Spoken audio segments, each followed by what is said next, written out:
between Steve Bannon and Hillary Clinton, they've got folks all fired up over comments that they made about the election, particularly with Hillary when she spoke at a conference in India over the weekend. Here's what she said. His whole campaign, Make America Great Again, was looking backwards.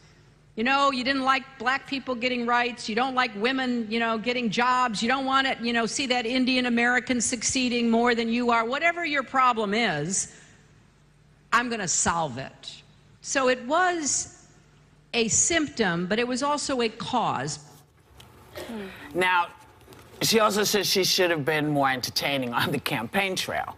Yeah. Well, I think her whole answer was also looking backwards. That was in 2016. Like, why are we still talking about the campaign? She wrote the book, you know, and it gave a bit of catharsis, like her side of what went down, and that's great. But I think part of what people discovered during that election, if you lean Democratic, is that the party didn't have messaging. It missed a lot of things. Yeah, but why can't she talk? She's in India. She wants to talk. But she's very influential. Did someone ask her or anything? Probably. I'm sure she was there for a reason. But even if they do, the best answer to give would be this. You know what? We've got a lot of problems, and I'd like to talk about those. That was yesterday. Well, that was, like, yeah, they'd eat her for that, too. I mean, but I'd much rather see a leader come out and talk about some of the things that are broken, like that aren't working. She ran one of the worst campaigns ever. She didn't do the kind of ground game in Wisconsin and North Carolina that she should have. I think at this point, if you can't stop making this about virtue signaling and race, a lot of it was about poverty, a lot of it was about the economy, a lot of it was just this anti-Washington sentiment, anti-establishment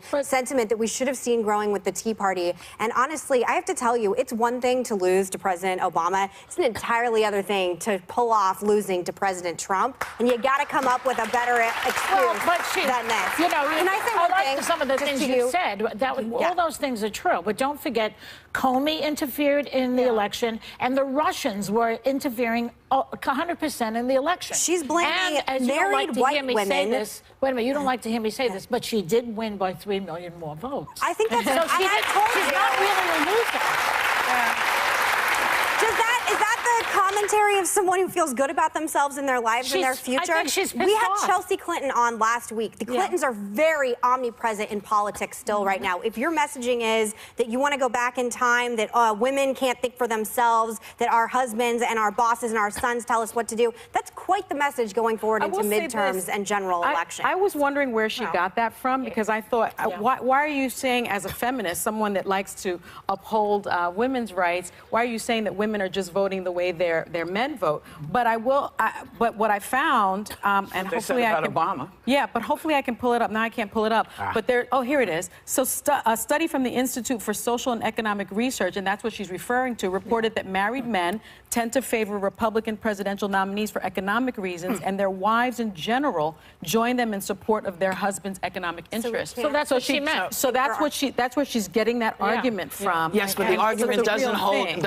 The argument doesn't hold water whether you say black people voted for Obama because he was black, or you were going to vote for a woman because she's a woman. It doesn't hold up.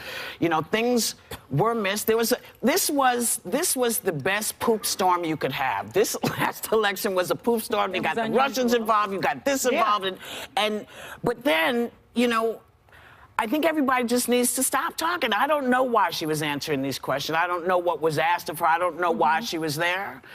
And yeah, we have to stop looking back, but it's impossible not to look back, because you have to look back to see where we stumbled. Yeah. You have to look back and see. But I've got to tell you some hard truths that you agree with me with. The Clintons are a virus in the Democratic Party. You have to move on. If this is your messaging going into 2020, Joy agreed. I thought that it was time for them to back off right now. But I don't think they're helping the party right now. Her message Bill is Clinton one. with his Me Wait a Too. second. Can I just say something? Her message is one that I think resonates with me, at least, and I think many people. She's saying that Trump is talking about his campaign promise was making America great again. That was very dog whistle for me, because I was like, when was America great? Was it when my community didn't have civil rights?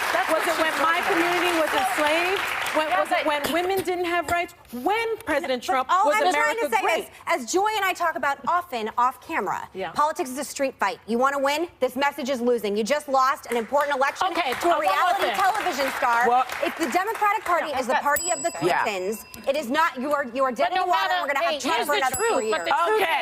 Okay. 8 years. Okay. We're going to take a break. We'll be right back.